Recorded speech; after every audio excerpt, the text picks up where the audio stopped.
Welcome back. The Senate confirming Antony Blinken as Joe Biden's new Secretary of State today, but some are questioning whether the Biden administration is ready and willing to handle pressure from China. My next guest was one of the first Trump officials sanctioned by the Chinese Communist regime. Joining me now in this exclusive interview is former Secretary of State Mike Pompeo. Mr. Secretary, it's great to see you. Thanks very much for being here tonight. Maria, thank you so much for having me on the show. It's great to be with you. So I know that you have spent time with the new team, the Biden administration, Tony Blinken. Do you believe that they understand the threats that America faces effectively enough? You know, Maria, I do. I think they understand it, and I wish them all the best. This is an adversary that, as you know, is determined to create a global hegemon, to impact Asia in ways that are detrimental to the people of the United States of America. I think they know that. I think they see that. I hope that they do well by understanding that appeasement, backing off, giving in, those are not the things that will lead the Chinese Communist Party to change its direction, change its course of action. Rather, they need to see fierceness, a resistance, a capacity to impose costs on them. And if they do that, if they get that piece right, I'm confident the American people will be rewarded by a relationship that protects the American people in a way that the Chinese Communist Party hopes that we just simply won't do. Well, I just wonder if Hunter Biden's relationships and partnerships with Chinese companies tied to the CCP will get in the way. I wonder if the reviewing of the ban on investing in Chinese companies that are tied to the CCP opens up some room for them to be softer. And then, of course, there are the sanctions. You were the first one to get sanctioned by Beijing Communist Party after the election. Here's what Senator Tom Cotton told me this weekend about those sanctions. Listen to this. Got to get your take. These sanctions against former Trump administration officials are a dangerous and insidious escalation of China's effort to influence American policy. Now, I was sanctioned last summer and I kind of laughed it off, but these sanctions apply not just to these individuals, they apply to any company or institution that associates with them. Now, this is not designed so much to punish Trump administration officials for taking a tough line on China, but to send a shot across the bow to Biden administration officials. Do you agree with that, Secretary? Is this a message to the Biden administration? What do you think of these sanctions?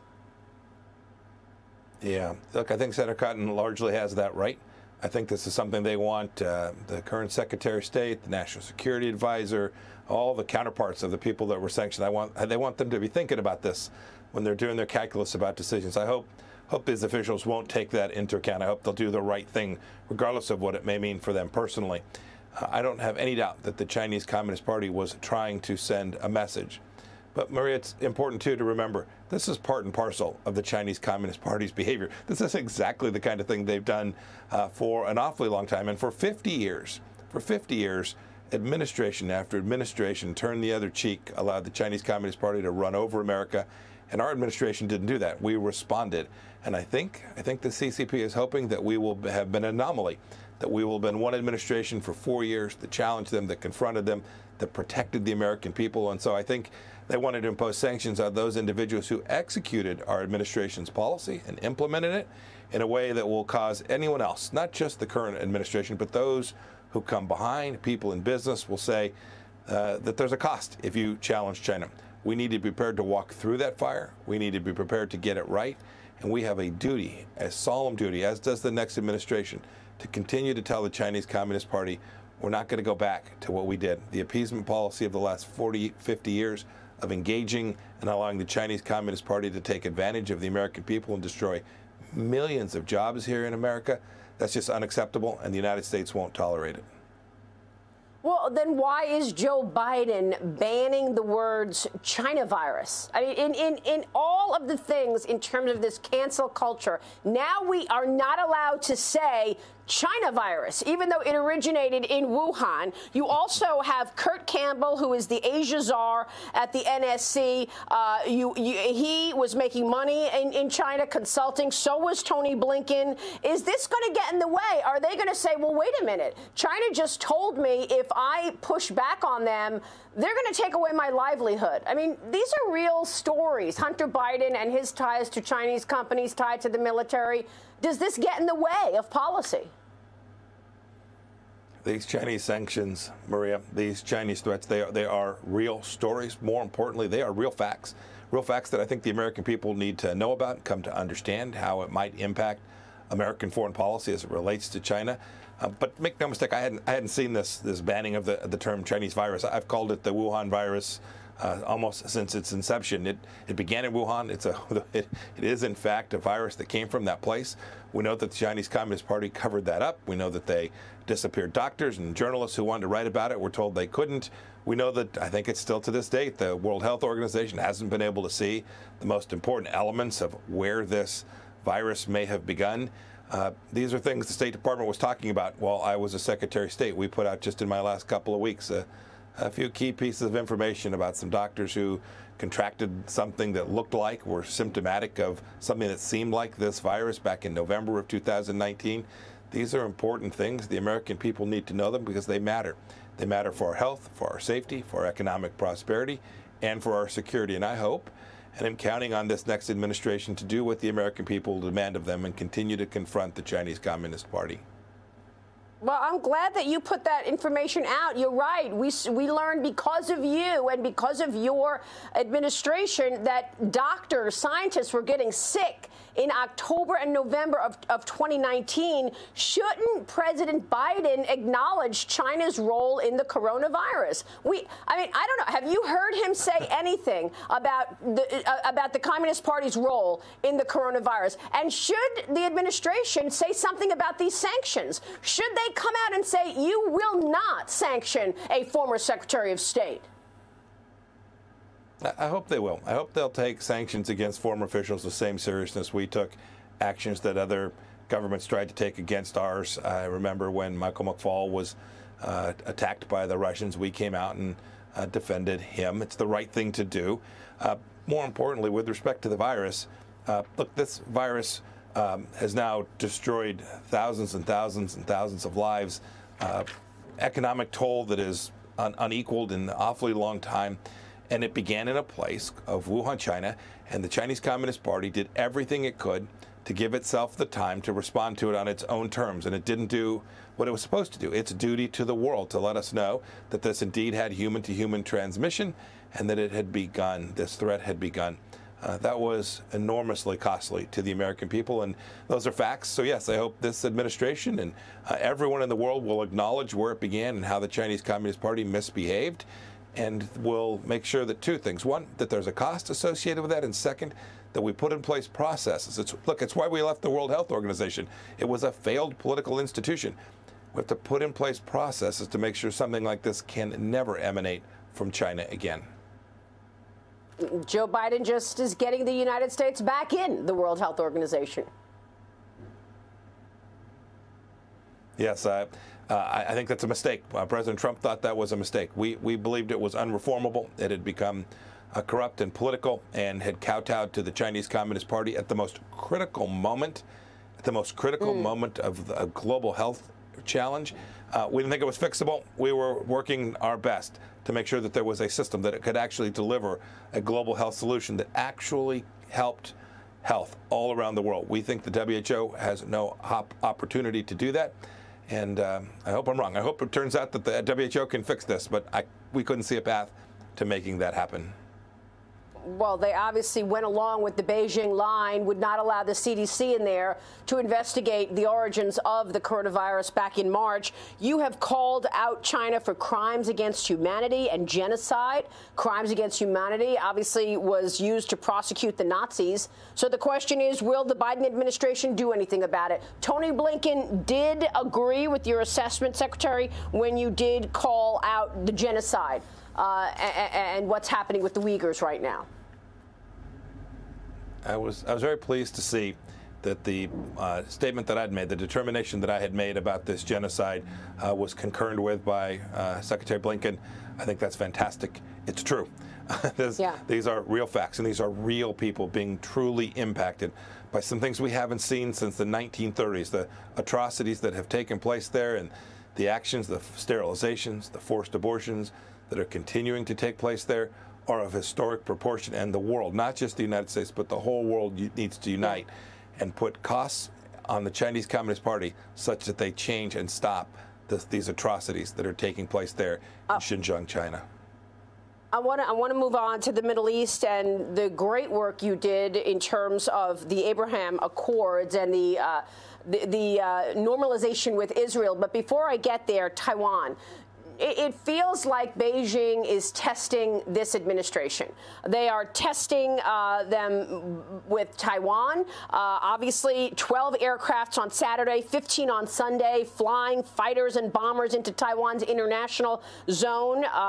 That's one thing. Another test, these sanctions we talked about. And then, of course, there's Jack Ma disappearing for 2 months, a real message to the American companies going over there, getting ready to build and grow their businesses, those financial services companies that got licenses to do so. Do you expect Beijing to try to take over Taiwan the way it has moved into Hong Kong, the way it has acquired Tibet? Well, I don't think there's any doubt what the ultimate ambition of General Secretary Xi Jinping is. I also know the promise that they've made. They've made a promise that that would not be how they would behave. And I have every belief that they will challenge this administration to see if they can find the soft underbelly, to see if they can find a path forward to continue to apply pressure to the Taiwanese people. I hope this administration will do what a number of administrations have done. I think ours did it in a way that was unique. But to make clear the expectation that the Chinese Communist Party would live up to its commitments in the same way that we would live up to our commitments that we made with respect to Taiwan. It's the right thing for the American people. It's how you put America first. And it's the thing that the Chinese Communist Party will understand the most. And you would think that the rest of the world understands this. I mean, you led the rest of the world in this, in terms of communicating and understanding the threat. 12 countries at this point have pulled out of the China Belt and Road Initiative. 30 countries have banned Huawei. Nice work, Secretary, by getting the allies in the corner with the United States. Let me move on to the Middle East, the Abraham Accords and the normalization of relations with Israel. Is there another country poised to do that? How do you continue that, knowing that the lead negotiator on the Iran nuclear deal, Wendy Sherman, is going to be the #2 in the Biden State Department? Jake Sullivan, Tony Blinken, all participated in the Iran deal. It looks like Joe Biden wants to get the United States back into the Iran deal. They say they want to have different terms, but will they push for those terms when Iran balks at them? Maria, for the protection of the American people and indeed stability and peace in the Middle East, I hope that they will. There were two things that set the conditions for the prosperity and stability we created in the Middle East. The first was the president's decisions with respect to Israel, whether it was the Golan Heights or recognizing Jerusalem as the rightful capital of the Jewish homeland. Those things made clear that we weren't going to allow the conflict between Israel and the Palestinians to stand in the way of peace and prosperity. The second thing we did was to withdraw from the JCPOA and put enormous pressure on the regime in Iran. Those two things allowed the countries that are impacted most by Iran, Saudi Arabia, Bahrain, the United Arab Emirates, Kuwait, all Oman, all the nations there in the Middle East that live with Iran as a neighbor, appreciated the work that we did. And so many of them have joined the Abraham Accords. Others have begun to ease restrictions in doing business with Israel. I think this trend will continue, but it will require those two central underpinnings, those two understandings about who the real bad guy is there in the Middle East, the nation that is fomenting the terror, fomenting the instability. That recognition is central to permitting these countries to continue to expand their relationship with Israel and to expanding peace and prosperity all throughout that region. You know, General Jack Keane said to me recently that we are outgunned some of these threats? For example, China. China has more Navy ships than we do, more long-range missiles. What are the plans in terms of making sure that our military, our readiness is at the right point and ready for these threats? Do you think that the PLA is winning in terms of its readiness, in terms of its military? What needs to be done now with regard to the military in the face of all of this? Well, Maria, General Keene's right to be concerned about it, and President Trump put us back on the right trajectory. You remember this for an awfully long time, for the previous 8 years before the Trump administration. We had continued to deny the Department of Defense the resources that they were asking for to do precisely this. Second, we also actually delivered in making sure everyone understood, including the Department of Defense, that the threat was from this great power in China. And while we had to continue to perform our counterterrorism mission, we needed to make sure we reoriented our focus. And so we got everything in the right place. We put the building blocks in place so that we would continue to be the most superior military in the world, capable of defeating any military that was needed, whether that was cyber threats or threats to satellites or more conventional threats, that we would have the capacity to do that. I'm confident that we still can, but make no mistake about it.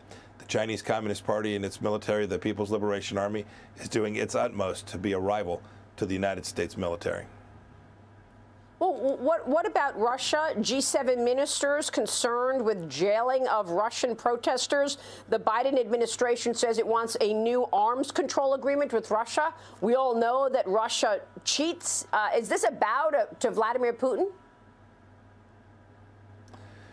Well, we worked hard to try and get an arms agreement with the Russians, too, and frankly got close. We got the Russians to agree to freeze their nuclear weapon systems for the first time. We ultimately couldn't get that done because we couldn't get them to permit us to verify that commitment in a way that would have been important. I hope the next administration will continue to push in this direction. If we can reduce nuclear risk in the world, that is certainly a good thing. But make no mistake about it, we were as tough on Russia as any administration. We sanctioned dozens and dozens and dozens of officials. We worked hard to make sure that we tried to convince Putin that he had to behave in a way that was consistent with global standards. We didn't always succeed at that, but there was no doubt that the United States stood ready to protect the American people from that threat, as well as the threat from the Chinese Communist Party. Secretary, final question here. What are your plans? A lot of Trump supporters feel very good about the way you handled yourself. You were the last one out the door. You stuck with President Trump until the end. Will you run in 2024? Goodness, Maria, that's a long way off. I'm still trying to figure out how to get settled and move on to the next thing. The work that we did, the mission that we were on was important. I believe that with all my heart. We did a good turn for the American people to protect them and create the conditions for their prosperity by putting America first. I hope to continue to be a part of that. I don't know precisely what my role will be in that, but I'm committed to continuing that effort. Well, that is not a no, and I will take it. Secretary, it is good to see you tonight. Thanks very much. Thank you, Maria. So long. We'll see you soon.